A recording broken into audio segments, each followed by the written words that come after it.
Akota police station વિસ્તારમાં zone 2 LCB ટીમે બાતમી મળતા એક બિસ્વજીત હાલદાર ઉંમર વર્ષ 45 એ પોતાની જાતને ડોક્ટરની ઓળખ આપતા હતા. છેલ્લા કેટલાય સમયથી એ અહીંયા એમનું પ્રેમિલા નામનું ડોક્ટરનું ક્લિનિક ચલાવી રહ્યા હતા. મૂળ એ પશ્ચિમ બંગાળના છે અને અહીંયા એમનું શિક્ષણ આપણે સર્ચ કર્યું તો એમાં 10મા ધોરણમાં ફેલ થયેલા છે, પણ પોતાની જાતને મેડિકલ પ્રેક્ટિશનર્સ તરીકે ઓળખાવે છે. BIMS એટલે યુનાન પદ્ધતિ કે આયુર્વેદિક પદ્ધતિથી કોઈ પણ પ્રકારનું કોઈ શિક્ષણ નથી લીધેલું, પણ એમને ખોટા એમના ડિગ્રી સર્ટિફિકેટ્સ બનાવડાયા છે. સાથે સાથે એ આ ક્લિનિક છેલ્લા કેટલાય સમયથી ચલાવી રહ્યા છે અને અમને બાતમી મળતા અમે લોકો એમને પૂછપરછ કરતા ઘણા ઓપરેશન્સ પણ કરે છે. હરસ, મસા અને બીજી બધી બીમારીઓની ઈલાજ કરે એવી રીતના પેશન્ટને પણ બોલાવીને આવી રીતે ઓપરેશન્સ પણ કરતા હતા.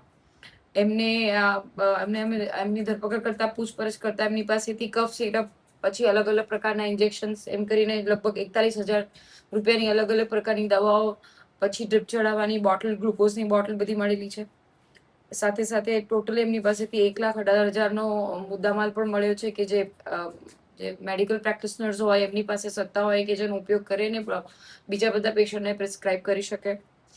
અત્યારે હાલ એમના વિરુદ્ધમાં BNS ની કલમ 125 અને ગુજરાત મેડિકલ પ્રેક્ટિશનર્સ એક્ટની કલમ 30 અને 33 મુજબ ગુનો નોંધી અને એમની અટક કરાઈ.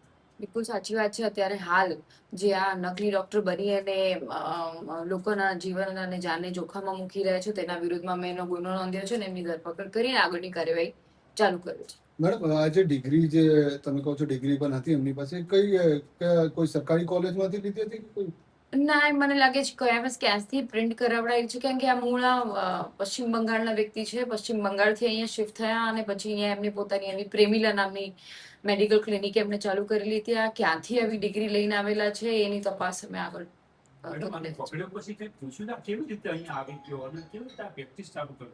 અત્યારે હાલ આ વ્યક્તિને અમે પૂછપરછ કરતા એમણે જણાવ્યું કે પહેલા વેસ્ટ બેંગલમાં પોતાના વતનમાં આવી રીતે જાતે શીખતા હતા. પછી એમને અહીંયા વડોદરા થોડા વર્ષોથી સ્થાયી થયા અને પછી ક્લિનિક ચાલુ કરેલી હતી અને એમની ખૂબ સારી પ્રેક્ટિસ ચાલતી હતી એવું એ જણાઈ રહ્યા હતા. એમની પાસે ઘણા બધા પેશન્ટ પણ આવી રહ્યા હતા અને